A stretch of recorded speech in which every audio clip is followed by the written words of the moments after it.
बेकायदेशीर बांधकामास संरक्षण देणाऱ्या आयुक्तांची चौकशी करण्याची मागणी सी. श्रीनिवास वैद्य यांनी मुख्यमंत्र्यांकडे केली आहे.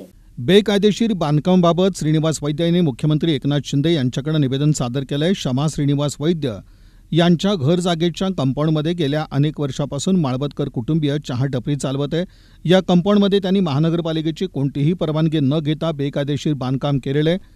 याबाबतचं प्रतिज्ञापत्र विनायक नागनाथ माळवदकर यांनी न्यायालयात दिलेलं आहे. असं असतानाही त्यांच्या 2 मुलांनी मोहन विनायक माळवदकर आणि चंद्रकांत विनायक माळवदकर यांनी आम्ही रीतसर परवानगी घेऊन बांधकाम केलेलं आहे अशा आशयाचा खोटा मजकूर लिहून न्यायालयात दावा केलेला आहे. हा दावा प्रलंबित आहे. या संपूर्ण दाव्यात गेली 22 वर्ष सोलापूर महानगरपालिकेचे वकील नियमितपणे आणि जबाबदारीने उपस्थित राहत नाहीत. सदर दाव्यात तूर्तातूर्त मनाई आहे की नाही यात 20-22 वर्ष गेली आहेत. महानगरपालिका आपली बाजू मांडत नाही. निकाल आपल्या विरोधात गेल्यानंतर अपील करत नाहीत. याचा सरळ अर्थ महानगरपालिका बेकायदेशीर बांधकामाला नुसतीच पाठीशी घालत नाही तर सक्रिय पाठिंबा आणि पाठबळ देत आहे असं श्रीनिवास वैद्य यांनी मुख्यमंत्री एकनाथ शिंदे यांना पाठवलेल्या निवेदनात म्हटलेलं आहे. बहुतेक सोलापुरांना सिद्धेश्वर कॅन्टीन याची ओळख आहे, जे हुतात्मा बागेसमोर आहे. या कॅन्टीनच्या मालकांनी महानगरपालिकेच्या विरोधात एक दावा केला आहे आणि त्यात असं म्हणलं आहे की महानगरपालिकेने माझ्या कब्जे वहिवाटीस हरकत करू नये. हे तुम्हाला मी न्यायालयात केलेल्या मागणीचं हे दाखवतो आहे. हा एक कब्जे वहिवाट हा शब्द. मी जागा मालक आहे, तो माझ्याकडचा अनधिकृत भाडेकरू आहे, त्याला काही भाडेकरू म्हणून कायदेशीर मान्यता मिळालेली नाही. त्यामुळं कब्जे वहिवाट हा मालक आणि भाडेकरूमधला विषय आहे. असं असूनसुद्धा महानगरपालिका या दाव्यात स्वतःहून येऊन आपली बाजू न्यायालयात गेले 22 वर्ष झाले मांडत नाही आहे. कब्जे वहिवाट हा विषय आमचा नसल्यामुळे आम्हाला या दाव्यातून मुक्त करा असं खरं तर महानगरपालिकेनं सांगायला पाहिजे होतं.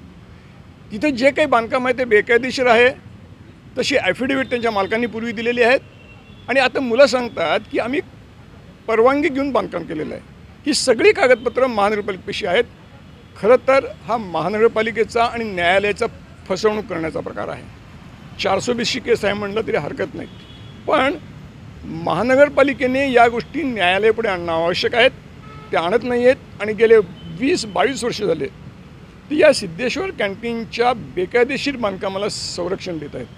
कॉर्पोरेशनमधला प्रत्येक कर्मचारी, अधिकारी, अगदी आयुक्तसहित जेव्हा मी भेटायला गेलो तेव्हा त्यांनी मला उडवून लावलेलं आहे. मी अगदी विधान सल्लागाराच्या कार्यालयात गेलो होतो, त्यांनी मला उडवून लावलेलं आहे. न्यायालयीन लढा तो लढायचा तुम्ही लढतोच आहे.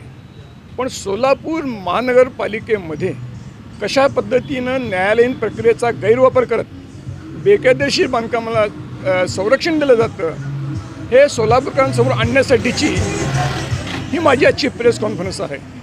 मी मुख्यमंत्र्यांना पण निवेदन दिलेलं आहे की या सगळ्या गोष्टीची चौकशी करा आणि मला न्याय द्या.